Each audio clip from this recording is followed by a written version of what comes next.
They're so boring and so delicious.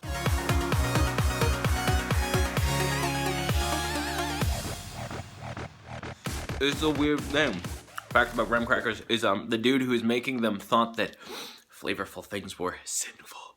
So we made graham crackers to keep us pure. I don't know, sounds like a wackadoodle, but nonetheless, the graham crackers are delicious. My ADD is incredible, and if I don't have something going on in the background, I tend to get distracted. But a lot of messages back and forth about meetings, back and forth.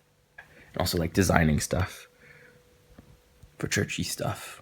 You'll probably see that around. On my way to an afternoon full of meetings. Yay! Yay! No, some are cool. Actually, all of them are cool in one way, shape, or form. Looking forward to them. One of the cool things about being a pastor is the weird blur that puts between personal and professional. I mean, here's a good example. Say you're like, hey, can I hang out with you? I'm like, yeah. So we go have coffee and we're just hanging out. And then suddenly you're like, hey, I'm going through this really tough thing. Could you pray for me? And I'm like, yeah. What just happened? Like, was it personal? Was it professional? I mean, I don't even know, but that's the really cool part, is going, actually, I just get to be me the way God's called me to be and make sure it's always on. Today I'm doing the Wimbledon Common Fun Run. It's fun to run. So still pre-fun run, but I realized there's a lot of stretching going on, and I suddenly was like, I don't ever take any run this seriously. I don't know what I'm getting myself in for, because I normally run about 5K every day. But for some reason, these people look a lot more adept at it than I am, and they're taking it a little more seriously.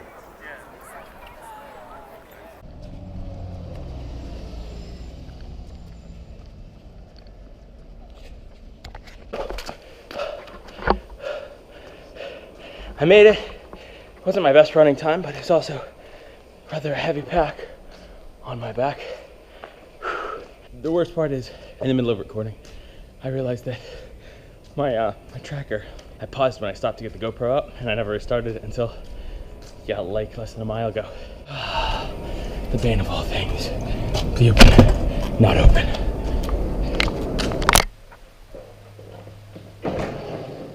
Some of you might be wondering why I got super gross before preaching and teaching and all that stuff. Did you know the church has a shower? It's a good shower. I get to carry this to the church today. It's the church's fridge that I've been borrowing to do Kim's cakes. That's kale. But we've been able to bring our fridge home. Yay! And I make cookies. And we're gonna make cookies. I make cookies. Kale will make cookies. Yeah, every day I do that. Every day. Hi. Today I went to IKEA with Kim and the baby. Actually, we filled up a buggy. Should have taken a picture of that. That was an amazing sight. We got plates and a new shelf. Cue time lapse.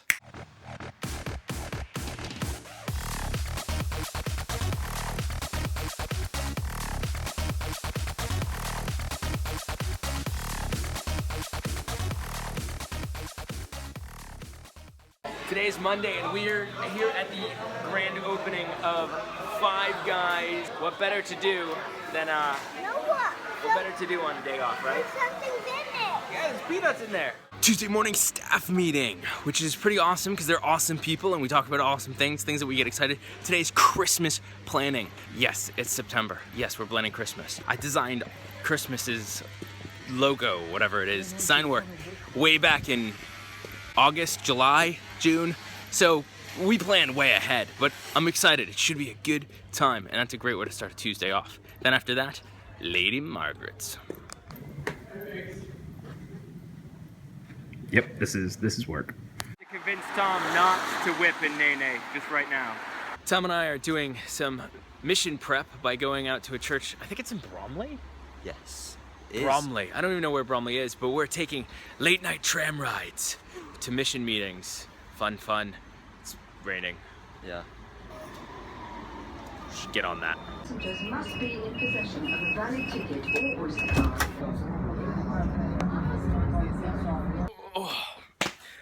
I just got in from my morning run. It was nice. It was a bit slower than I wanted to, but I hurt my back earlier this week. Totally messed with everything. We normally do questions and answers for you guys based off of biblical things. In fact, there's a video on this channel specifically dedicated to those types of things, a whole series of videos rather. Inside this vlog, I want to do and ask me anything about me specifically, my concept, my job, my role, and my life. Not so much in the confines of what does a pastor say, but what do I say? What do I think?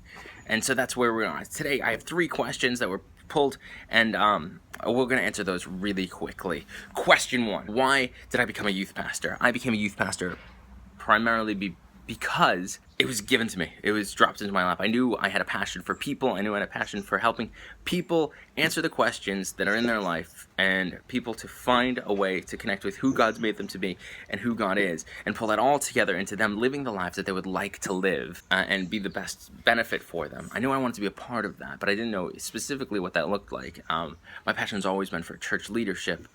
But youth ministry kind of popped in. The church I was at was like, hey, we need a youth leader. And I was like, me. And I was like, whoa, that was surprising. And then I found that I love working with youth because you guys are just so honest. Basically, adults have learned to hide all the places they feel uncertain or uncomfortable in their lives. They mask them where teens are still honest about trying to figure it out. And that's so cool. Don't lose that. Question 2, why did I start going to youth as a teenager? Great question. Basically, I started going to youth because I was such a holy child.